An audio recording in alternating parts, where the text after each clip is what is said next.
This is Mona Lisa Baseball, Season 2, Episode 17. Your wedding is next weekend, is that right? That's correct. I'll be married in 5 days. Oh, boy. Yeah, I know. So we think. Extraordinarily un-baseball related. The clock is ticking. Clock is ticking on your wedding day. So true. And the pitch clock will be a part of Major League Baseball next year. Oh, it's boy. Decided. It's not ambiguous. We don't need to guess about how that's going to work. We have the rules. I have them in front of me. I have all the nuance. We can break it down. Clock is ticking. Okay. Because we have the equivalent of the action clock making its way into the game at the Major League level 2023. Next year, we will have the pitch clock / action clock because it's not just for pitchers. We'll get to that. So I'm assuming once pitchers and catchers and these types of people show up, Scottsdale and in the Grapefruit League, spring training. Yeah, they're going to do it in spring training. It's on. Yeah, it's on. It's already been decided. Clocks have entered the big leagues. That's right. Yep. Unless there's a miracle.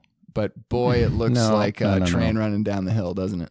Well, I mean, this is as set in stone as something is like Mount Rushmore. Yeah. No, you can count on this happening. Don't delude yourself. This is not. There's no chance this is not going to happen next year. I don't understand.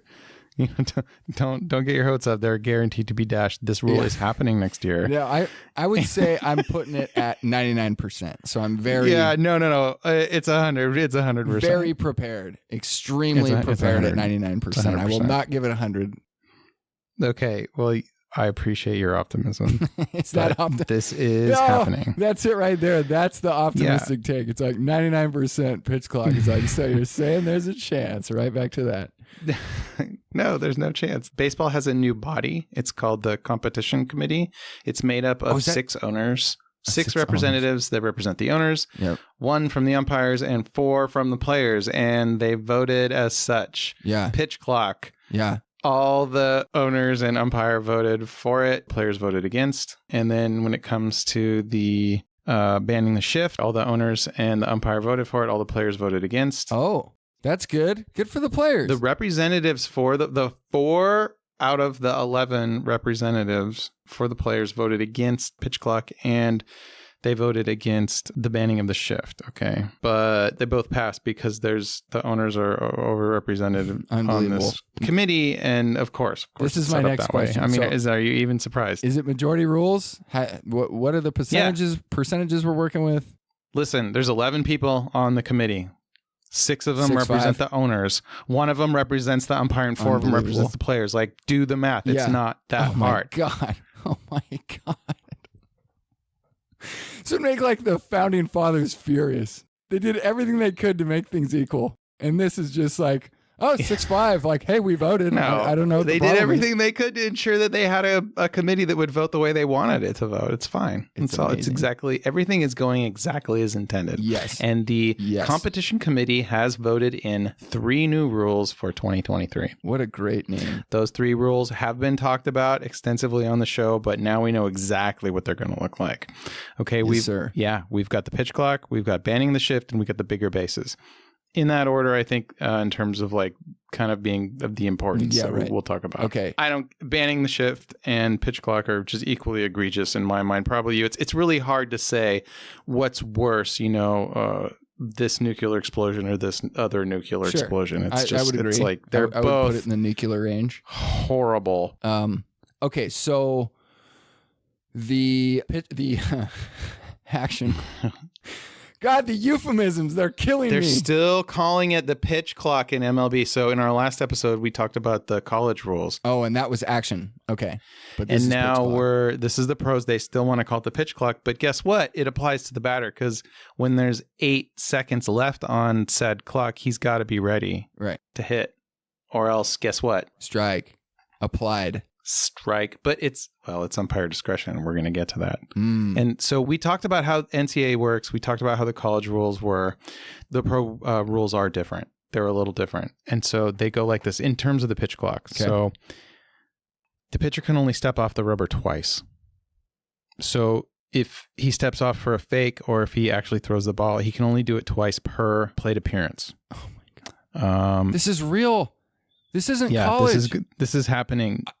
It's similar to the college rules, but different. And here's the thing. Here's the thing. You can step off that third time, but you got to pick him off or it's an automatic balk. The difference between the 12 days that we've talked about or had a meeting is when it's applying to college, there's a part of you that's okay with it because it's college. Yeah, I know, right? Yeah, but now all of a sudden, even though I knew this was coming, I'm literally feeling my heart sink and seizing up. Going, I'm so sorry, man. No, I know. When you start talking about applying a strike. I know. Okay. I know. No, this is so disheartening. I know it's so gnarly. It's so gnarly. It's more visceral for you. I've already digested this. And so I'm hitting you in the head, in the nuts with this right now. Yeah. And it hurts. Bury me, get man. it. Just let me have it. I need it. There's more. It does not get better. I promise you. Yeah. You can't go lightly on me. Just let me have it. So you only get to step off the rubber twice. Oh my God. To either fake throw or actually throw back, to the runner. Per batter. And here's the thing. You can step off a third time, but you got to get that pick off. And if you don't, automatic balk. That's a balk. Okay. I think I grasped this. It's almost easier to describe than the college rules. Okay. I think it's a little more succinct. Okay, I think I got this right. Tell me if I got this right. Yeah. So pitcher has already stepped off twice to this runner. Now the runner knows he's already done he or she.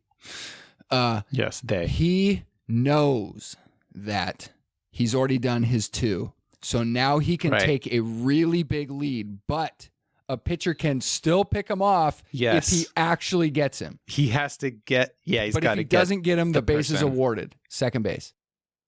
No. Yeah, well, it's a balk. It's a balk. Yeah. So all runners advance one base. Wow. They're encouraging the stolen base by creating rules. And that is so, I understand that fans like the stolen base. Mm-hmm.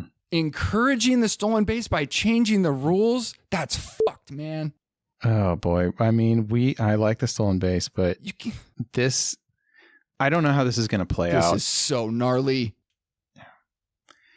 I don't know what to say about this, man. It's like the entire... The truth is, I haven't watched a game where this rule was in effect. We will see, but just imagining it, using our baseball minds... I don't even. It's one of those. Why would I even watch a game with this rule was effect? I wouldn't watch that game. That's weird. That's not baseball. It's like what am I tuning into here? What is this? You go, I'll watch it to see how fucked up it is. I guess there's so many things to watch these days. But the idea of the pitcher / batter / runner, that whole relationship has been blown to pieces. Okay. One of my favorite baseball moments ever was in 1989. It's the ALCS. It's Blue Jays versus the A's, right? Oh, good memory. And Ricky Henderson stole 8 out of 8 base attempts and was the MVP of the series, right? And the A's went on to win that series against the Blue Jays and then sweep the Giants in the Earthquake World Series, right? Okay. There was an at-bat. I think Dave Henderson was up. Hendu. They threw it back at Ricky. Did I say it? 8 for 8 stolen bases. Yes, okay. That's out. And he's on first. Pitcher walked him. Okay. Pitcher is so much more concerned with Ricky than the batter. That's the best. He throws back 1, 2, 3, 4 times. All right. Pitch out. Throws back that 5th time. They get him. Ooh. They get him. That will never happen ever again in baseball. Right. Oh, well said. You took me on a journey there. I'm picturing all of it. You have to understand the threat that Ricky was on the bases to understand why it is actually appropriate to throw back that many times against him. Holy shit. The longer we go into this, the more it's unfolding where you go, think how devalued the stolen base artist is just strictly going back and moving forward. Now that there's rules in their favor, it makes all the accomplishments of the stolen base artist less impressive. I said that Ricky's record might never get broken, and now, if they change rules, maybe I'm wrong. Yeah.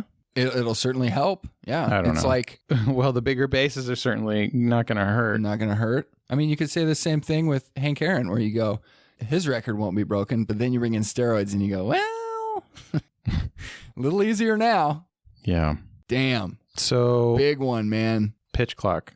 Okay. Hitting heavy. It's 15 seconds with no one on base and 20 seconds with a runner on base. Okay.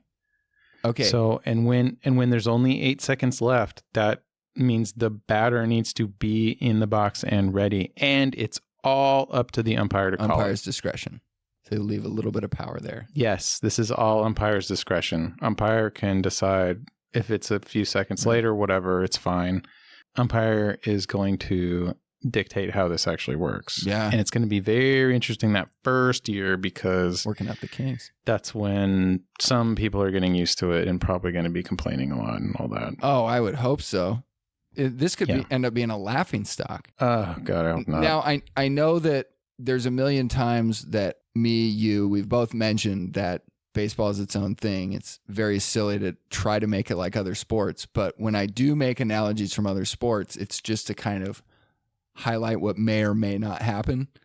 And we'll say in this case, basketball, when you're shooting free throws, you're not allowed to step into the paint until the shooter releases the ball. But it happens all the time where people break that rule, but the refs rarely call it. Every now and again they will. Mm-hmm. Yeah. I'm guessing the umpires are going to handle it the same, where as long as it's close enough, you're fine. But isn't it interesting? What if certain umps don't play that way and it's just bound to the clock? And yeah, if you don't like a guy, you're just going to be like, oh, you're done. No warning, you're done. Strike 2, strike 3.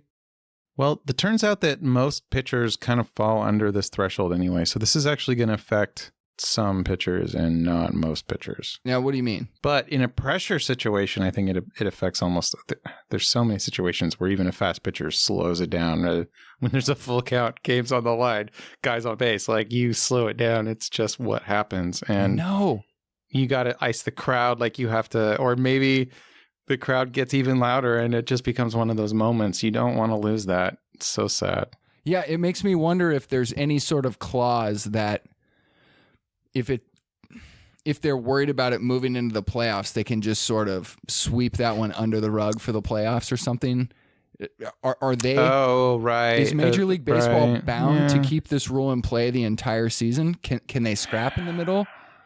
I mean, look. Probably not. Maybe for the playoffs. We have already discussed that the television networks are in control. Well, yeah.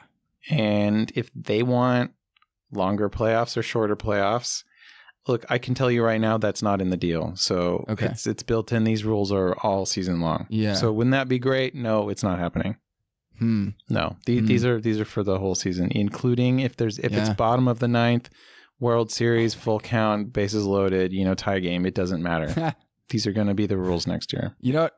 I had this thought. Get used to it. And we haven't even gotten to all of them. Oh, I know. I had this thought about an old scene in your favorite baseball movie, Major League, where when they call in Vaughn and he walks from the bullpen to the mound, he's walking basically as slow as a human can walk.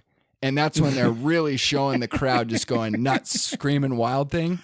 Yeah. And back when that movie was made, late 80s, everyone knows how cool it is. The moment's building. Oh, this is great. And now it's so discouraged. Like you run out to the mound.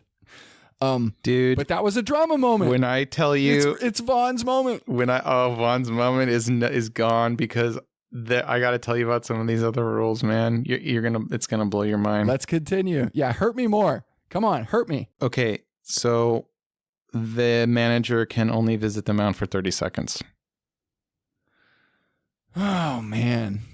Yeah. Why the fuck can't that be umpire discretion? Why do we have to put a number on that? Well, because I don't know, man. Managers are abusing it. I don't get it. Because umpires already come out when it's going too long and they go, all right, it pretty much only takes a few steps and a nod to the coach and the team. Okay, you've been meeting long enough. Let's go. And then they break up and they go. The answer to your question is so simple. Some bean counter did a tabulation and they're like, oh, look, manager visits the mound are taking this much time. Can we just cut that in half?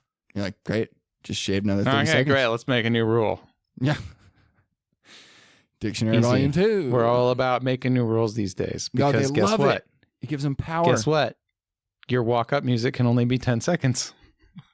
Wait, are you for reals right now? Your walk-up music is now limited to 10 seconds. Yes, I'm for real. So that's in the rule book. Correct. I know, isn't this great? What? I know you'd love this. It's becoming a circus. Well, I always thought walk-up music made it a little bit of a circus. I have mixed feelings Yeah. about walk-up Yeah, music. sure. It's fine. Yeah, I never really liked it. you know what? I'm with you. It seemed a little cheap. I'm not a walk-up guy. Yeah. A little cheap. It's whatever. People, if it's one of those things. Okay. Look, man, one of the things we talked about is that the players did not vote for the pitch clock or the banning of the shift. Okay. The representatives on the competition committee that's 11 people. Great euphemism. They didn't vote for either of those things. It's competition right there. We haven't really even talked about banning of the shift because the pitch clock is complicated. There's all these rules around it. Yes, it is. I think banning the shift is even more complicated, and I think we should get to it. Get to it, man. So here's the thing, man. Lay it out. I did a little research. I had a big question about infield grass line. I'm like, wait a minute. Isn't the infield grass line kind of just where the landscaper mows the lawn? Turns out the grass line is supposed to be 95 feet in a circle around the center of the pitching mound. So it is a well-defined area. I wasn't sure about that. I thought maybe it was just whatever. It sounds like it's been that way a while. Yeah, I mean, so I went to the official rule book. There's no mention of it in the rules, but when you go to the appendices diagrams, you can see this clearly. 95 feet from the center of the pitching mound. So when you ban the shift, that becomes very important. And, because I have questions about all of this. Banning the shift is just, it's very problematic in my mind. It's hurting you right now. You got to have two infielders on either side of second base. Boo. And they got to be on the dirt. And that means that their toes got to be on the dirt. So they can have their heels on the grass and I don't even want to look at what this is going to look like when guys cheating is about to run over, and they're going to actually do the shift. Because guess what? As soon as the pitcher releases the ball, they can just do whatever they can just go run. Yeah, sprint. Yeah. You know what I'm thinking? And now all the umpires, what? What are you thinking? I'm thinking the word toes just got into the baseball MLB rulebook for the first time. Yeah, your toes. Toes. Oh. Yeah. All well, right. I think it means just some part. I bet it says some part of your foot needs to be on the dirt. Yeah. So now I guess you have to look at the toes of all the infielders, umpires. I can't believe a second baseman is not allowed to play deep. Nope. Can't do it. You got toes on the dirt. I hate this. But the minute the pitcher releases the ball, you can jog back. Pedal. Of course, you can do whatever. You can do a backflip. Yeah, you get real freedom then as soon as they release the ball. Fucking hell. Yeah, so this is sickening. Cause challenges, right? Get this, man. Oh, this is the worst too. No. So teams are going to cheat this and they're going to be right on that line and somebody's going to be like, let's look at that. Get this, man. When there's a defensive violation of the shift, manager gets to decide, we'll take the play on the field or we'll do it over. Do over. Shut the fuck up. You didn't just say do over. I did. Do over? Yeah. What is this, third grade? Pretty much. What the fuck? This isn't recess. This is Major League Baseball. Okay, so let me make sure I'm getting this right. This might be the most profanity-laced episode yet. I knew this was going to get weird. This is sickening. Yeah, oh man. I'm so sorry. I'm starting to regret telling you to hurt me. Man, this is tough. Here's the rule, bro. Okay. To take this all at once. Upon a shift violation, offensive team gets to decide if they want to take the play or the automatic ball. Third grade. What could the play even be? The play could be anything. It could be sacrifice fly. It could be a double play. And it could be a triple down the line. Oh, shit. So now plays will happen, but they will now be pending what the team decides. Exactly. Whoa. If the defense was deemed out of position. Whoa. Pending. I know. I know. Oh, shit. And they're going to probably have to review this. It's going to go to New York. Oh, my gosh. Can you imagine how boring that's going to be? Way to speed up the game. We'll see. Because these guys are going to be right on that line. And then as soon as the guy releases the ball, they're going to run over to the shift. That's what I would do if I was the owner of the team. I would just still do the shift, but maybe it wouldn't be as extreme, but I'd still do it. Yeah. So they're basically going to be straight up the middle minus 6 inches. And then, or I'm talking about like just jump over. I mean, you're never going to see the third baseman well, maybe you will. I don't know. Yeah. I mean, who knows? Who knows? Why did I say that? Never say never. It could happen. The third baseman and the shortstop right there. Yeah. Like next right behind second base, just waiting to sprint into the outfield. Yeah. For a guy who just cannot lay it down. Yeah. It's getting silly. It's getting really silly. Well, I heard that, I don't know if this is true, but it was reported that the first reported shift was in the World Series to combat Ted Williams in 1946. He was such a pull hitter. Oh. That they implemented. Yeah, they shifted against Ted. Yeah, all the time. But I hear that it actually did go back to the 20s. Oh, okay. They were reported. Okay. Yeah, I was just doing research on this. Okay, yes. nice. The one thing that I wanted to... They didn't do it like they do it now. The reason I wanted to bring up Ted was the defense against Ted, who was possibly the greatest hitter of all time, was you play the defense different. And supposedly he hit about 200 for the World Series, and he's, a lifetime 350 hitter. And so, you could say that it worked, but making the argument for you, one of the reasons why you love the sport so much is the mental attack. He didn't know that was coming. And then all of a sudden he's seeing a defense he's probably never really thought about. And then he starts thinking about it. And what's the best thing he could do? Should I just go the opposite way? It's like, no, I'm Ted Williams. And it worked. Yeah. And it worked. It was a mental strategy that beat one of the great hitters. And I'll bet the fans weren't complaining that it was boring. It was like, oh, come on, Ted. Or, yeah, we got Ted. Fuck that guy. You ever seen that before, huh? Yeah, exactly. Yeah, not so easy now, is it, pal? Oh, man. Okay, any rules on the outfield for shifts? Yes. Oh, great you're say question. No, for sure. Okay. No rules on the outfield. Hurt me. No rules. Oh, there's no rules. Infield only. Infield only. Okay. Outfield, play them wherever you want. Oh, the freedom. So much freedom in baseball. I think that is a great question. Do they have to write a new rule like outfielder has to be in the outfield, be on the grass line?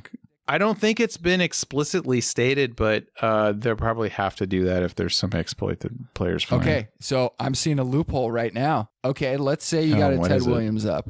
So you got a lefty. You take your left fielder and you place him in the spot where the second baseman plays on a shift, like a really, really, really deep second base. Yeah. And then you have a center fielder that maybe goes a little bit towards left field. Dude. And then a right fielder kind of playing straight away. Yeah. As long as they're up along that grass line, this is all totally legal.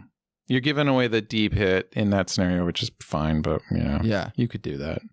This is why the minute you start making rules about where the defense has to play, you completely fuck with baseball. It's like taking a piece out of chess. We've talked about this. It's opening up Pandora's box. Like the minute you're like, this guy's got to play here, the grass line is now it's opening up Pandora's box. It's open. This will not end well. It's flung open. It'll end with giant squares painted where the players can play. It's stupid. I hate this. I couldn't hate this more. You make a joke, but it's probably true. I feel like the people pushing it don't understand why it's so stupid. I agree. And it's because they're just like, we've got these athletic players. They're so athletic. Don't you want to watch them be athletic? And it's like, no, I want to watch baseball. Okay. You know what? I was explaining this to Sam today, or trying to, where the thing that I keep not hearing anywhere, was how I ended the very first episode, which is saying it's impossible to make something better if it's already perfect.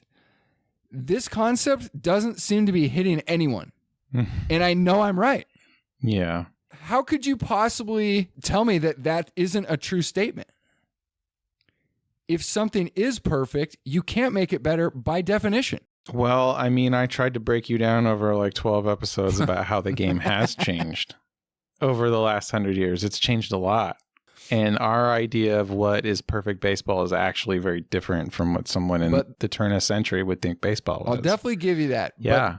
But the thing is, we can still hold the line. We can still say this far, no further, you know? Yeah. Like, I believe in that. I believe that some rules are good and some rules are bad. Sure. Not all new rules are bad. That's where I'm coming from. And not all technology is bad. Some is not. The beauty of it is we're taking two baseball lovers and with similar views but different, and we can iron it out, hash it out forever. I think one of the main points that I want to remind people of is that the sport had decades to refine itself, and it was really, really going well. I thought, with ebbs and flows, sometimes up, sometimes down, and then the only problem seemed to be it just wasn't enough profits.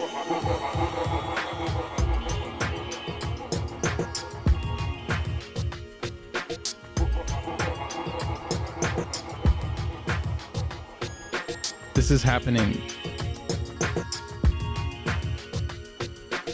Wait, are you for reals right now?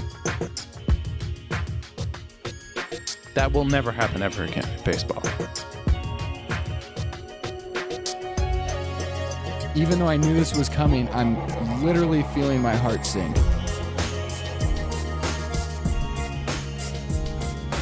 Are they really going to do that? It's becoming a circus.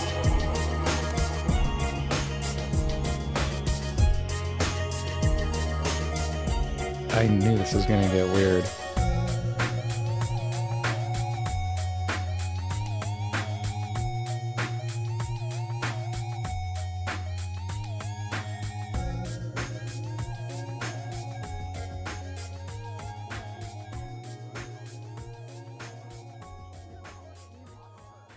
But I haven't heard one person all year. Where are we? Mid-September? Not one person this whole year, a National League person say, man, this DH is really fucking with me, man. I haven't heard that once. Not once. Ooh. Yeah, that one stings. So it's just accepted. That's how we roll now. God. And now we've allowed 13-year-olds to call themselves POs, and now it's that much more legit. It's like, you're not a ball player.